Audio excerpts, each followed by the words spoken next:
For some reason, everybody is obsessed with Newcastle United over the last 24 hours. We're going to be looking at different things. We've got rival fans upset with Joelinton simply sitting in the stands, watching a Newcastle game.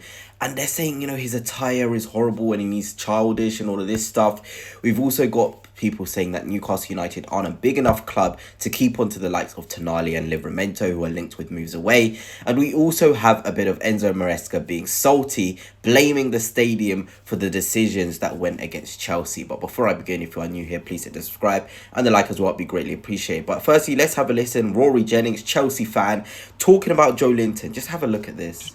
No, that's too boring. Oh yeah, we'll all put our shirts on. Grow up. Yeah, I know. That's probably from Sitting passive there- football shirts. Joelinton. Sitting there in the ground in a shirt, not playing as a professional footballer. You don't rate that? It's an epidemic up there. They all wear kits, don't they? It's an epidemic. They all love to go fancy dress. Why they do that? Like, Well, you want him in a suit? You want him in a suit? 50-year-old, big fat boys in an extra large kit. It's mental. Why are they all doing that? Can't they just get dressed like adults? I don't know what his problem is. Joelinton is not harming anybody sitting in the stands watching that game. And if you didn't see, he was wearing a lovely retro kick. I think it was his wife next to him as well wearing one. And they were enjoying the game, enjoying the battering that Chelsea got, undeservedly so. But obviously, people always have an issue with anything that everyone does. I think that's the problem with society right now. We're too concerned with how other people are acting. Just let Joelinton watch the game. And, he's a key player for Newcastle United. And I'm sure if he was in the side, the game would have been 3-4, 5-0 to Newcastle. I can tell you that without a shadow of a doubt. Because Joelinton just adds even more to that Newcastle side, which was still pretty much makeshift with all the injuries that they have. But let's move on. Let's move on from that. Because Manchester United will rival Juventus in the race to sign Sandro Tonali from Newcastle this summer if they lose Bruno Fernandes. And I think this is probably the funniest thing that I have ever read. Manchester United think they can lure Sandro Tonali away. That is just funny. And Juventus themselves, the brokest club in the world, have no chance. And looking at the comment section to this, it just shows how far Newcastle United have come. This isn't a surprise. No way in hell is he leaving Newcastle to come to us. That's a United fan saying this. Best laugh I have had all day, and it's been a horrible day. Even this guy is having a horrible day. This news has made him chuckle. No Champions League, are you serious? And even an Arsenal fan is agreeing. Why would Sandro Tonali want to make a move to Manchester United? And it doesn't even stop there. Even Juventus fans think they have the ability to lure Sandro Tonali away from Newcastle. Really?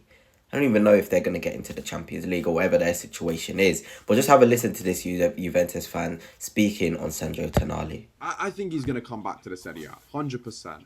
Obviously, he's a Milan fan at heart. He won the league there. He was crying when he left. I get that. But at the same time, I think we could easily lure him away from Newcastle to Turin. And then when you talk about the potential players that could be in the swap deal, obviously, looking at Douglas Luiz, him and Tonali aren't the exact player profiles. But he suits Premier League football. He hasn't really been able to...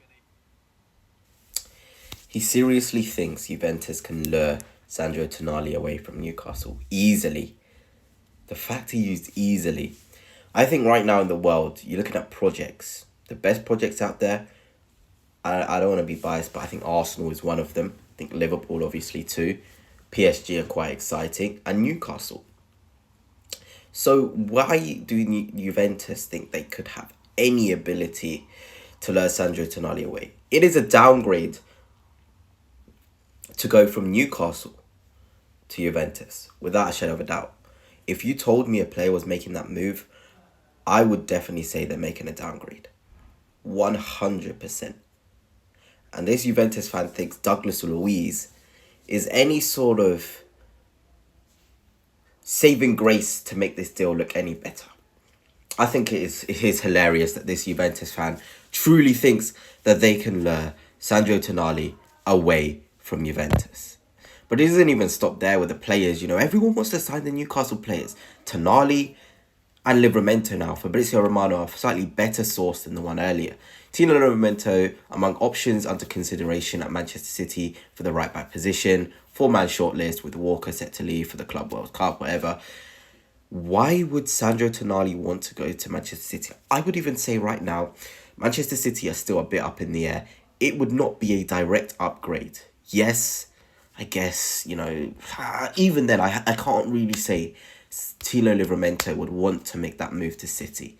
Newcastle was so exciting at the minute.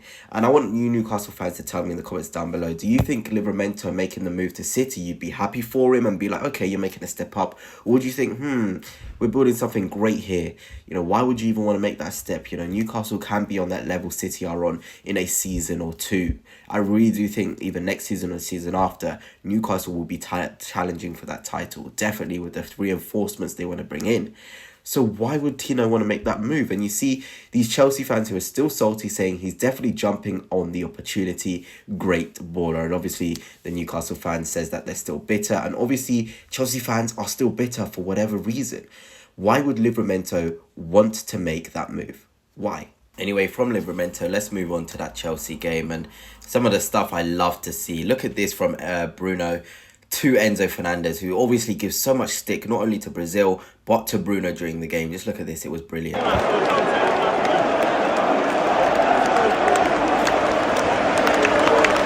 Gives him a little kiss. That's what the game is all about. Enzo Fernandez, such a whining, shouting player. Bruno gets his little revenge at the end, and it's almost saying, fair play, mate. You can chat all you want, but at the end of the day, I'll give you a little kiss because I scored the goal to give my side the 2 goals. And ultimately, we're now in pole position for this Champions League football that you guys want so, so badly. But hey, let us now move on to Enzo Maresca, who had a lot to say after the game in terms of the decisions that were made by the referee. Red card affect the game, no doubt. In this stadium against this team, it's already complicated, and even if you give them one extra player, it's even more difficult. But overall, I think, especially the second half, we had 3 big chances. With 10 players, it's not easy. And in terms of red card, I think if the referee decides for red card, is a red card. The only thing is just in some different decision, I think, is in this stadium sometimes it's more the noise that decide if it's foul or not. He thinks the noise was the main reason for some of those decisions. Look at this image. Can you really say this is not a red card in any stratosphere? He even looked at Botman and decided to still put his elbow in like that. I think Enzo Maresca is slightly salty there, but it is what it is. Newcastle fans, you are happy. Look at where you guys are, 66 points, 2 off of Arsenal. If you beat Arsenal, you go into second. I think that's very, very possible. With Arsenal without Marino, we're kind of in a position whereby the season is just fizzling and fizzling away from us. But Newcastle fans, Carabao Cup in second place will be an unbelievable season.